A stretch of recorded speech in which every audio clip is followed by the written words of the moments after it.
Gunung selalu punya caranya sendiri untuk membuat kita pulang dengan cerita baru. Di balik kabut, lelah, dan panjangnya jalur menuju puncak Butak, kami belajar bahwa perjalanan terbaik selalu lahir dari langkah yang dijalani bersama.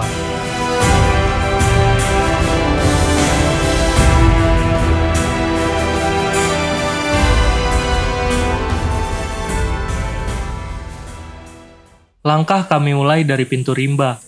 Awalnya jalur terasa landai, tapi panjangnya trek perlahan mulai menguras tenaga. Sebenarnya kami sempat berencana naik ojek sampai pos 1, tapi hari itu ojek gunung tidak tersedia karena warga yang biasanya menarik ojek sedang gotong royong memperbaiki jalur yang biasa mereka lewati. Akhirnya kami memilih berjalan penuh dari bawah. Anak tangga demi anak tangga mulai terasa berat.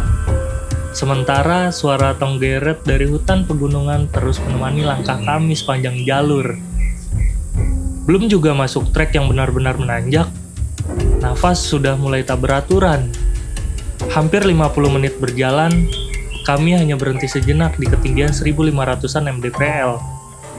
Bukan karena menyerah, kami hanya sedang belajar bahwa mendaki memang bukan soal cepat sampai, tapi soal bagaimana tetap melangkah bersama. Beres dulu, makanya 5 menit lagi sampai pos 1. Jalan berapa menit? 45 menitan kayaknya. Ketinggian? Kurang lebih 1600 jak ada jak? 1600. Kurang lebih 45 menit sudah di ketinggian 1600-1700an. 1588. 1600 kagak ada. Perasaan jauh kita jalan. Tuh, catat Butak tanpa ojek. Notot. Mantap. Gimana Bang Daiwan?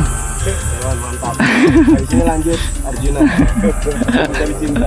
Setelah sekitar 10 menit beristirahat, kami kembali melanjutkan perjalanan perlahan. Dan baru di perjalanan ini, kami sadar ternyata membuat video dokumenter pendakian itu nggak semudah yang dibayangkan. Bahwa carrier saja sudah cukup berat, ditambah kamera, lensa, tripod, dan gear lainnya yang harus tetap dijaga sepanjang jalur. Tapi rasanya semua itu sepadan, karena yang sedang kami bawa pulang bukan cuma footage, melainkan kenangan tentang tawa, tentang perjuangan, dan tentang perjalanan yang mungkin suatu hari nanti akan kami ceritakan ke anak, bahkan cucu kami nanti. So far, jalanannya itu banyak yang landai, enak banget. Menurut gua, selain ketinggiannya yang masih di bawah 3000 dan jalanannya yang cukup landai, itu cocok banget buat teman-teman yang baru mau mulai hiking. Jalanannya sampai pos 1 nih, itu cukup landai. Ya, tadi ada rintangan sedikit lah, beberapa anak tangga. Tadi teman-teman gue yang lain udah duluan 4 orang, gue sama 2 teman gue lagi ada di belakang. Kita jalan pelan-pelan. Dan akhirnya kami tiba di pos 1. Tanpa pikir panjang, kami langsung duduk beristirahat, meneguk air dari sumber mata air di sana.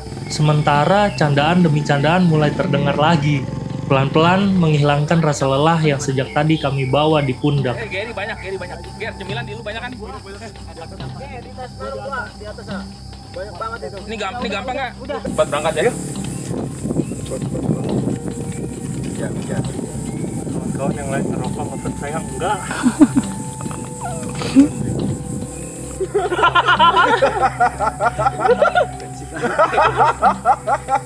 Gimana rasanya tanpa ojek? Kakak yang lupa lu. Bintang saya. Detail tapi Sudah di pos 1, 1715 mdpl, kita mau lanjut jalan lagi. Sekarang jam setengah 12, kita lanjut lagi. Setelah cukup beristirahat di pos 1, kami kembali melanjutkan perjalanan menuju pos berikutnya. Kalau saya sih, daripada ngedaki lewat anak tangga, mending ngebangun rumah tangga.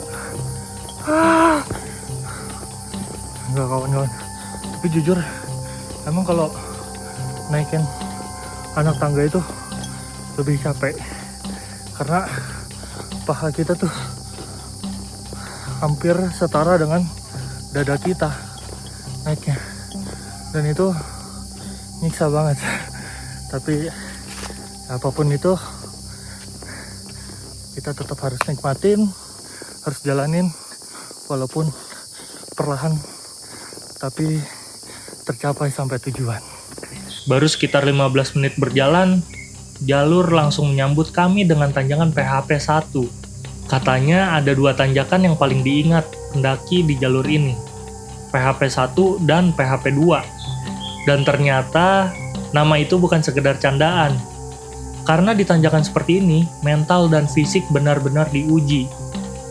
Langkah mulai melambat, nafas makin berat, dan kami memilih lebih fokus pada diri sendiri, mengatur tempo, mengatur nafas, supaya tenaga tidak habis sebelum sampai atas.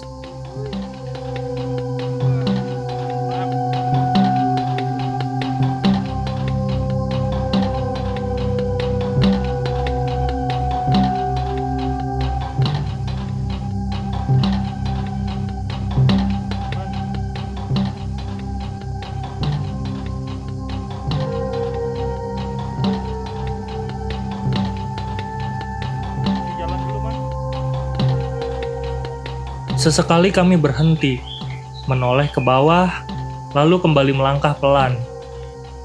Tidak banyak obrolan di jalur ini, karena semua sedang sibuk melawan lelahnya masing-masing.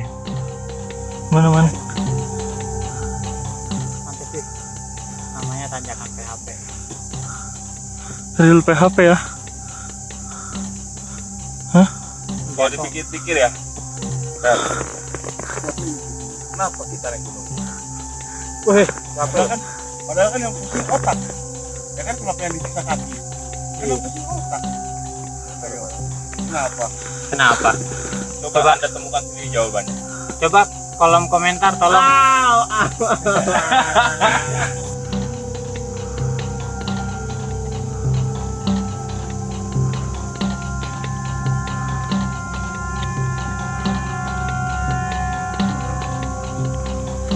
Bahkan sejenak luruskan di bawah.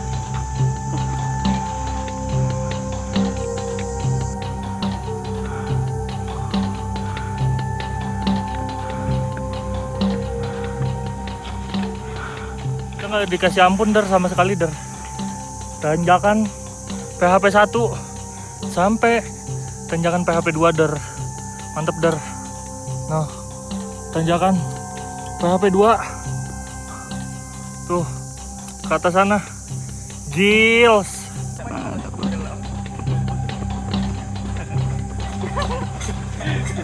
Kan PHP 1 kelar, PHP 2 kelar, dan ini kita Sampai pos 2. sampai Waktunya isoma. ya, Kita makan dulu. dari pos 1 sampai pos 2 ini estimasi kurang lebih 1 jam. Tanjakan demi tanjakan akhirnya berhasil kami lewati. Hingga sampailah kami di pos 2. Rasanya seperti menemukan sedikit rumah di tengah hutan. Bundeng, telur dadar. Wah, minumnya air gunung. Langsung dari alamnya.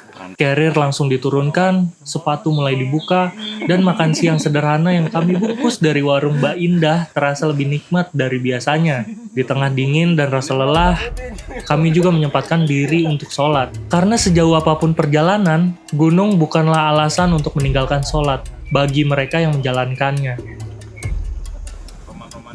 Dan sore itu, di tengah hutan Gunung Butak, kami kembali melanjutkan perjalanan dengan tenaga yang perlahan mulai dipulihkan. Oke kawan-kawan, kita lanjut dari pos 2 menuju pos 3. 4 orang di depan, 3 orang di belakang nih. Kita lebih nyantai sih, karena kita juga kan bawa porter, jadi ya lebih nyantai lah, kita menikmati perjalanan, kita menikmati kesunyian, ketenangan. Pokoknya sampai ketemu lagi di pos selanjutnya, antara di camp area pos 3 atau pos 4. Setelah beristirahat di pos 2, kami segera melanjutkan perjalanan menuju pos berikutnya. Saat ini kita sedang berada di hutan lumut ya. Hutan lumut dipenuhi oleh pohon-pohon lumut. Vegetasi di sini mungkin lembab, makanya disebutnya hutan lumut. Karena kalau kalian lihat nih di sekeliling sini itu vegetasinya Penuh dengan lumut ya. rapat dan juga lembab, makanya banyak lumutnya. Terus sedikit edukasi. Namanya makan pepaya. Apa tuh? Cakep. Iya. Ya. Tapi sumpah ini keren banget view-nya. Mungkin kalau langsung itu lebih feel-nya lebih kerasa sih. Kerennya. Langit mulai perlahan meredup, matahari sedikit demi sedikit kehilangan cahayanya. Semoga cuma semesta saja yang redup. Kasih sayangnya dia, jangan. Sekitar jam 4 sore akhirnya kami tiba di pos 3. Kami duduk sejenak, berbincang kecil, mencoba melupakan rasa lelah yang sejak tadi terus mengikuti langkah. Populasi nih pos 3. Mantap. Kita rest dulu ngopi, abis itu kita lanjut lagi ke pos 4. Oke? Kenapa lagi? Udah lumping anjing. Namun tak lama setelah perjalanan dilanjutkan, gerimis mulai turun pelan. Kami pun memutuskan untuk berhenti mendokumentasikan perjalanan dan memilih fokus berjalan menuju puncak. Karena semakin malam, jalur semakin sulit terlihat.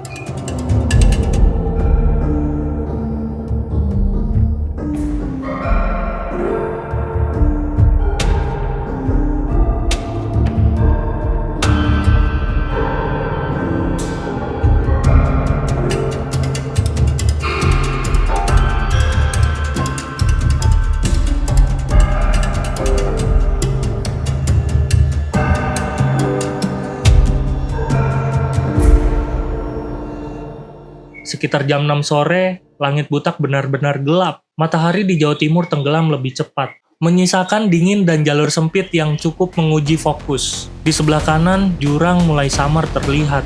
Salah pijakan sedikit saja, resikonya bukan lagi sekedar terpleset. Hingga akhirnya, tepat sekitar jam 7 malam, kami tiba di area Sabana, tempat kami mendirikan tenda dan beristirahat malam itu. Dan dari wajah Firman, saya, serta teman-teman lainnya, terlihat jelas satu hal. Kami bangga, karena akhirnya berhasil sampai sejauh ini bersama-sama. Dari jam 9, setengah 10, and we touch down at setengah 7. Insya Allah. Tapi kita nggak pakai ojek ya, kita full jalan. Karena kalau yang di TikTok 4 jam, 3 jam itu pakai kita ditipu oleh kenyamanan. Jadi pelajaran yang bisa kita ambil, senyaman-nyamannya hidup, kalian harus punya antisipasi. Itu dia Thierry Donida, 29 April 2026, Gunung Butak via Pandermen. Ini belah orek, Pak. Jangan, belah goreng. Goreng. Ya, Mas Saya Fariza. tipis biar cepet matang. Ya segitulah, Pan. Gini kan? Ya. Cocok. Mas Firman. Ya. Kita lagi makan semua 8 orang, masak masakan ini sederhana tapi enak banget, nikmat. Ini menu MBG kita hari ini. Ketua SPPG langsung dari Madiun. Setelah makan malam dan beristirahat, kami sepakat memulai summit sekitar jam 4 pagi. Karena jalur menuju puncak Butak memang tidak terlalu jauh. Tidak seperti beberapa gunung di Jawa Tengah yang harus ditempuh berjam-jam lagi setelah camp area. Kita sekarang perjalanan summit. Kita tadi berangkat jam 4.40. Elevasi naiknya 500 meter, tapi jalurnya parah. Lumayan makan tenaga. Tapi view-nya yang didapat mantap, guys. Arjuna.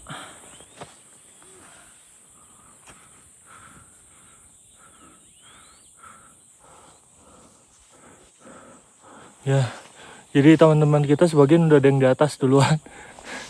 Kita nyantai karena napas kita juga. Terus tambah trek begini kan. Kasih tahu treknya. Terus teman kita juga masih ada yang di bawah. Lihat lagi nih. Ini kayak bukan trek ini. Jadi remehkan. Walaupun Ada yang cuma bilang- 2.800 ya. Ada yang bilang butak 4 jam. Itu ojek guys. Coba rasain dari base camp. Tanpa ojek. Sampai ketemu di atas puncak ya. Ya. Dan saat siluet puncak mulai terlihat, rasanya sedikit lega. Langkah yang sejak kemarin terasa berat, akhirnya perlahan menemukan jalan tujuannya.